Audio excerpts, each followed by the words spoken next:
Hey folks, welcome to MSP Mountain. And today we have Joseph Brunsman from CPL Brokers, who is going to tell us a little bit about cybersecurity for MSPs from a legal and technical perspective. What you just told me is that there's been lots of lawsuits in the MSP space recently. So that seems like a Yep. pretty juicy thing to jump off with. So why don't you tell us first a bit about your firm and what you Mhm. guys do, and then we can go further and explore what the landscape looks like in 2021 for MSPs navigating legal situations and what they can do to prevent that. Sure, sure. So my brokerage is Chesapeake Professional Liability Brokers, soon to be the Brunsman Advisory Group. So that's coming up next month. So slight change in names there. And my insurance brokerage has been around for close to like 30 years at this point. And so traditionally, it was architects, engineers, lawyers, a ton of accountants, which will kind of come into play later. We're going to talk about a little bit of that. And then just because of my background, so I'm a former IT, I have a bachelor's in robotics from the Naval Academy, and then a master's in cybersecurity law from the King Carey School of Law. And for like the last 6 years, I was just really interested in tech E&O insurance, which is like what an MSP would carry, and cyber insurance, just because of my background. So there was never, I guess, until very recently, like there was never really any money in it. I just really like the topic, right? Because the other lines of insurance, when a claim comes across my desk, there's like a 90% chance I could pretty much tell you what's going to happen with that claim, right? Like the case law is established, the laws really haven't changed all that much. Like it's pretty straightforward stuff. Whereas the cyber world and the tech world, I mean, it's just this constantly dynamic, moving, sometimes insanity inducing world where there's always something new, there's always something different. There's always some legislator who probably couldn't even power on his own computer, and freaks out when the keyboard doesn't work, right? He's writing cybersecurity legislation, so it like turns into this big mess. So it's just a super cool, fascinating world, and more, I'm just helping MSPs across the country on really kind of a number of things. So, um, one is not just like the insurance side, but also the risk management side. Right now, that those concerns have really kind of like come to the forefront, and we're seeing more claims against MSPs, as well as cyber insurance. So I also help their clients with trying to figure out what's the right cyber insurance policy for them, because as far as insurance goes, cyber insurance is like the Wild West, and there is very little expertise in that. Hence the books that I give away on that topic for free. So, what are the top sort of five things that you feel MSPs could implement now to get their house in order security wise, like internally and with their clients? Okay, so the first thing I think that people need to do is, um, and this is going to sound silly, you got to have a contract. I mean, just step one, right? And that sounds really basic, but I know a lot of MSPs, they came from like the break fix model, Yep.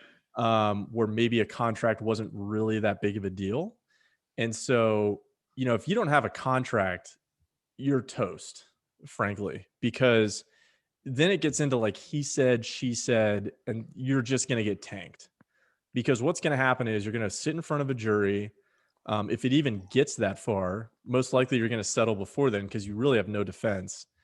And it's going to be local business owner who's like, I didn't know anything about technology. And this guy who's the technology guy said, I'm going to be 100% safe at all times. Even though we know realistically, like, most MS, they're never going to make that assurance, right? They're never going to say like nothing's ever going to happen.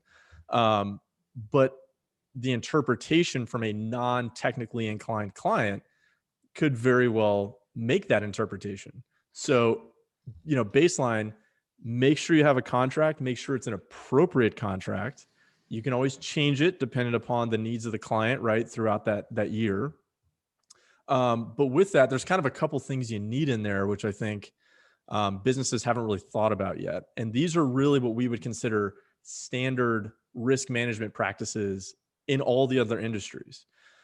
So one is, being very specific, working with a qualified attorney to narrow this down, um, actually saying like what you're doing and what you're not doing, right? And be specific about what you're not doing, right? Because that's going to help you out when a claim comes across your desk and you unfortunately have to call me more than once a year, right? Like nobody wants to talk to me more than once a year.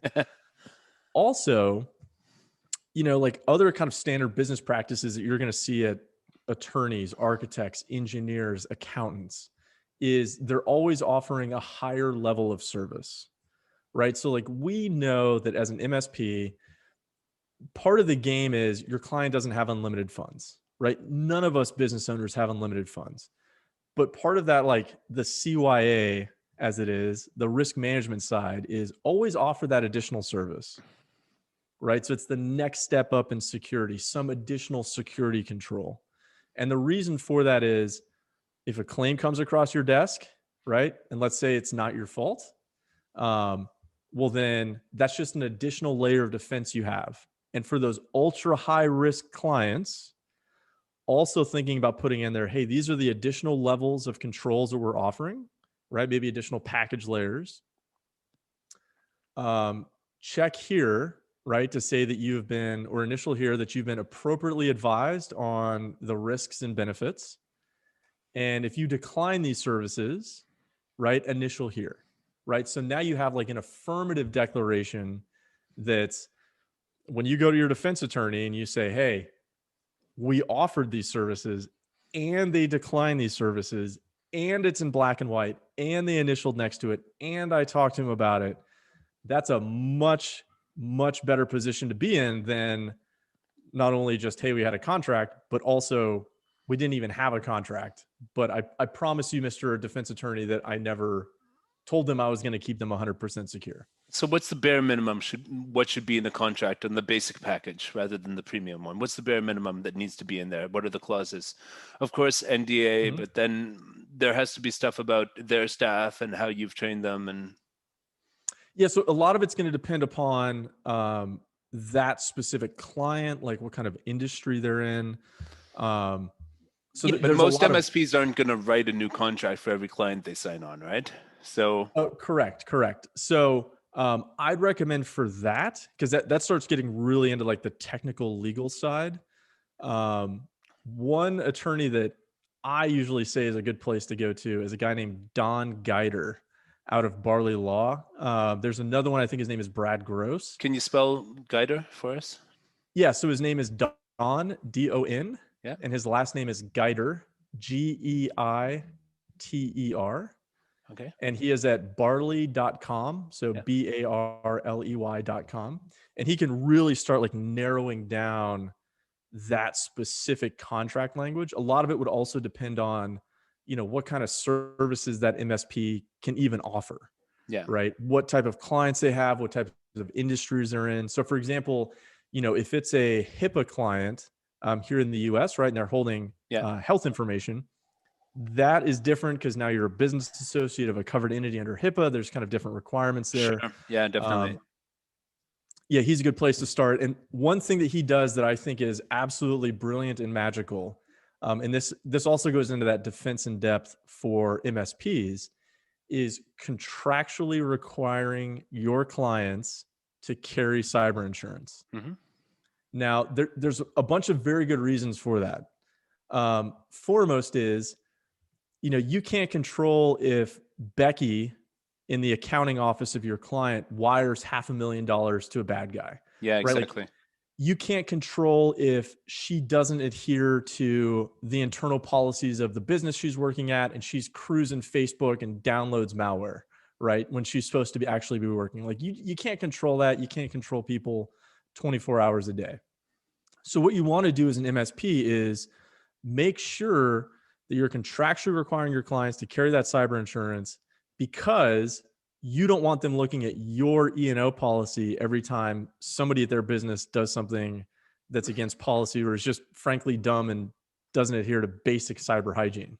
So there needs to be like the definition that they have that and they indemnify the MSP against their staff's negligence on that area. Kind of like something in that vein. Yeah. There are very specific reasons why a client of an MSP would go after an MSP, right, for a claim. Yeah. But one, I would just, tell those MSPs, I know a lot of them they're nervous about putting that contract language in requiring cyber insurance. But think of it this way, right? We have hundreds of other clients in other industries, and they're all getting requirements to carry cyber insurance at this point. So either that client already has cyber insurance, they're not going to care, or they're already, sitting on some other contract that's going to require cyber insurance anyways, or they're thinking about cyber insurance anyways, or it's going to come down the pike in the next month regardless. So Yeah, might as and well at keep it in. least you can prove you had the conversation then. If it's in the original contract and, their lawyers strike it out and say, no, you guys are, you Mhm. can sort of like put that's one boundary that you've set, that you guys need to control this part of your business and assume this liability, and it's not on the MSP unless it can be proved that the breach is coming from us, right? That's the, Precisely. And, kind of the other part of it too is part of that conversation is like, hey, it's not just good for the MSP, it's good for all the clients, right? So the client of that MSP should want all the other clients to carry cyber insurance. Because let's say, client A, Becky wires $500,000 to a bad guy, they sue the MSP, right? And they wipe out the E&O insurance for that MSP. Well, then business B has a legitimate claim against the MSP. There's no more insurance money there, yeah, right? So what are they going to go after? Like desk chairs? yeah. So it actually makes sense. And I made a whole video on this on my YouTube channel about why it actually makes sense that everybody has that cyber insurance, right? It preserves the E&O insurance for what it really should be there for, which is, the MSP, there's an error, there's an omission, they made an honest mistake, they screwed something up. I mean, it happens, we're all humans, right? MSPs don't want to have that E&O policy there to try and make sure that all of their clients are made whole again if their employee does something dumb. Yeah. And what can MSPs do after putting that clause in that they take the clients take the responsibility? What can they do to sort of recommend that the client trains their staff properly on this? Or do you see the MSP providing this training, or is it the client company's responsibility to provide this training, or somewhere in between? But where does this sort of you know you have the best practices. You teach all the staff at your clients to, you at least tell them that they need to have a secure password that they're not using somewhere Mhm. else. You tell them that they should be on, you force them to adopt an MFA and all that stuff, and still Sure. bad stuff can happen. But where does this sort of liability go in terms of actually training the staff, and would that be something that you would put in the contract? So you're talking about like security awareness training? Yeah, I mean, Yeah. that makes a So huge difference, obviously, in the case Mhm. of the accounts department wiring $500,000 somewhere, right? Precisely. So actually, I have a couple videos on my YouTube channel about security awareness training specifically. There's a couple considerations there, and this is where I think, once again, I guess to kind of like hawk my book, it's free, so people can just download it. I'm not going to inundate you with insurance nonsense, but part of it is I think MSP should really start getting kind of savvy on what those particular cybersecurity and privacy laws say, because in a lot of regards, like you could make a very strong argument, and I do this all the time when I'm talking to clients of MSPs, where it's, hey, yeah, security awareness training, it's a really good idea, right? Obviously we know that, they probably even know that, but then there's always that hurdle of like, oh, well, it costs a couple bucks per user per month. Well, then adding into that conversation, we're not giving legal advice here, but it may also be a legal requirement that you do this. So the last thing you want to do is have your name in the local news or the national news on some regulator's website because something bad happened. They came in, you didn't have, say, the statutory requirements for controls that are in place, right? So there's a bunch of stuff out there where I think if MSPs, if they read my book or if they start digging into the case law, they could really make a strong recommendation to clients. And at the end of the day, it's really just for the benefit of the client, right? So not only is it, part of that defense in depth strategy for the MSP, but it's also really good for the client because they probably have not paid for, a privacy attorney to come in and actually assess their regulatory requirements. So not that the MSP should be giving any legal advice, but it's like, hey, if you fall under Gramm-Leach-Bliley Act, or if you have a client in Massachusetts or a single client that's a resident of New York, here's some of the things that these laws say that you have to do. I, as the MSP, I can't make you do that, but that's a risk consideration for the business. And when they start looking at the potential regulatory fines and penalties, it's a different conversation. And I will say, on the insurance side, the cyber insurance side, neither I nor anybody else I know can tell you if that's actually covered by cyber insurance. Like, we just don't know, frankly. And it depends on who brings that claim against the business, what type of claim they bring, right? Like, what statutes that attorney general is bringing into play here. Like, we don't know, right? It Yeah. hasn't been litigated yet. So I can't, on the cyber insurance side, like, I can't tell you, oh yeah, 201 CMR 17 out of Massachusetts, that'll be covered. But like, New York Shield Act is not going to be covered. We just can't do that yet.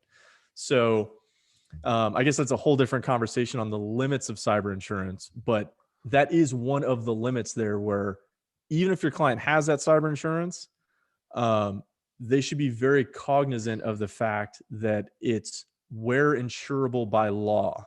That is the operative clause that they should understand. And where that's insurable by law, taking it from a guy, I've spent, thousands of hours trying to figure that out. I have no idea.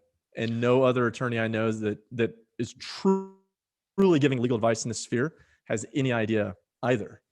So that's just one example of where, understanding the kind of more of the legal side of it can be very beneficial.